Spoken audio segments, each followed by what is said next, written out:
Hindsight is 2020, and it can and will ruin everything you once held dear. With the couples you once considered top tier becoming trash, but it's really saying something when you're young, stupid, and still wondering how the f did this happen. The kindest little old lady on earth married a jackass who gets his kicks scaring a dog with an anxiety disorder. This has always been that one couple I will never stop questioning, and since it's October, I might as well try and figure it out, as it's not often you get to see a saint marry an animal abuser. But if I've learned anything from my years on YouTube, the answer is always trauma. Abandoned as a pup, he was found by Muriel, who lives in the middle of nowhere with her husband, Eustace.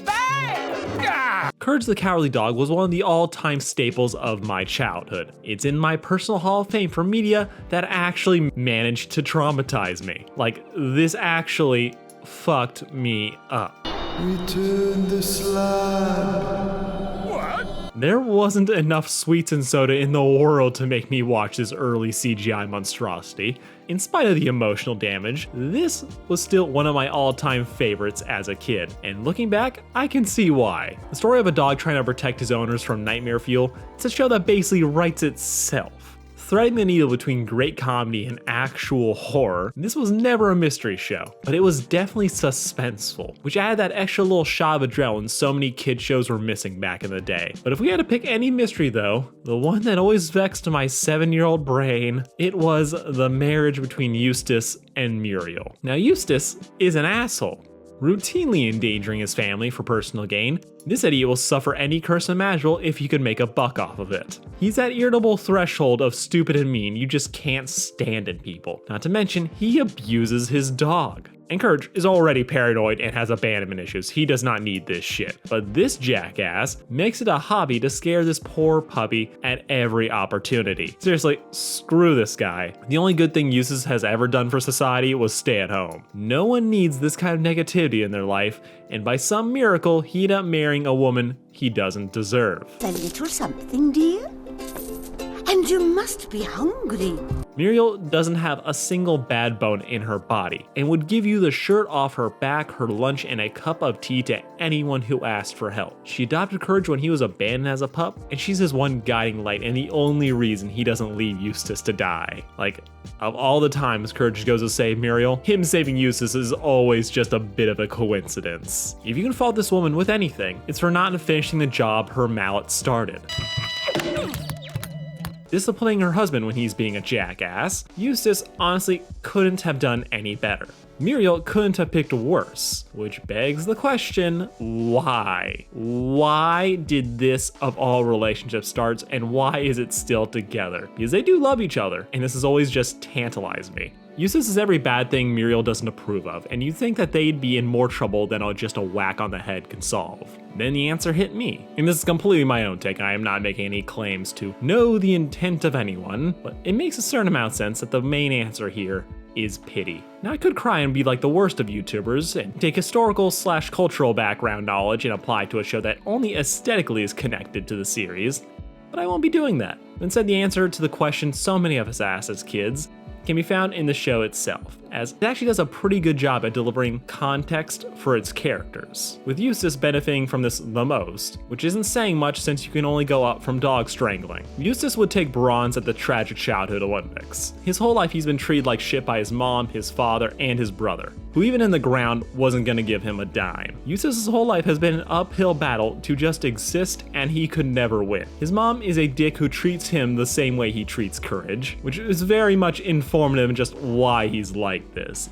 A lot of his worst tendencies are from his family and being mistreated by them. He was constantly belittled as a child. He was constantly treated like he was worthless. And the family would get the kicks from scaring the little kid. And flash forward to now, where Eustace is carrying on that same behavior, but just doing it with his pet. And I don't think they've ever had kids, don't know if that was confirmed. I just always assumed no. But his mom has the audacity to treat Courage better than him. And it's all just a special kind of fuck you. He was never good enough. He wasn't man enough to go hunting, nor strong enough to fill his father's shoes. And he would need a saddle if his mom was riding him any harder. This broken home life provides a lot of context for why Eustace is the way that he is. Spiteful and angry because he never measured up, even after everyone else was dead. He lives his life nursing a grudge that the world owes him something for all the suffering it put him through, building a victim complex so huge he can't even understand why his wife has to knock some sense into him. Ow! Uncle? What did I do? Which, I guess I have to address this one very quickly. I'm fine with her hitting him over the head. Yes, domestic abuse is domestic abuse, man or woman, does not matter. But there's a certain point in physical comedy where I think this is approved, especially when it's a crotchety old couple. Eustace calls Courage stupid dog because his mom called him stupid boy. All this man ever wanted was to be loved and respected, but even after he got it with his wife, those bad habits were so far ingrained in him that he couldn't be anything else. Like, the man can't even fake kindness or empathy. And we see this, like, his wife is laid out, she's too sick to do anything. And his first concern is, how is she gonna make me breakfast? Oh, thank you, Eustace. I couldn't eat a bite.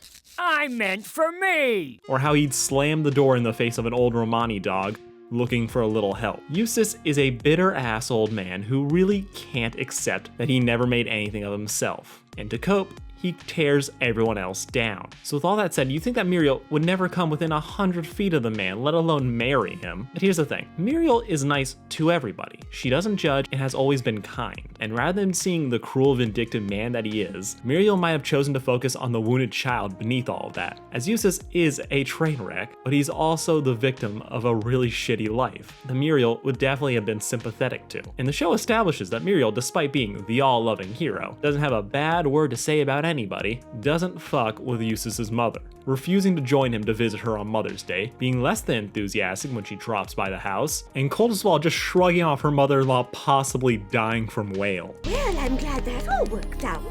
But the whale got me, Ma. I'm glad that all worked out.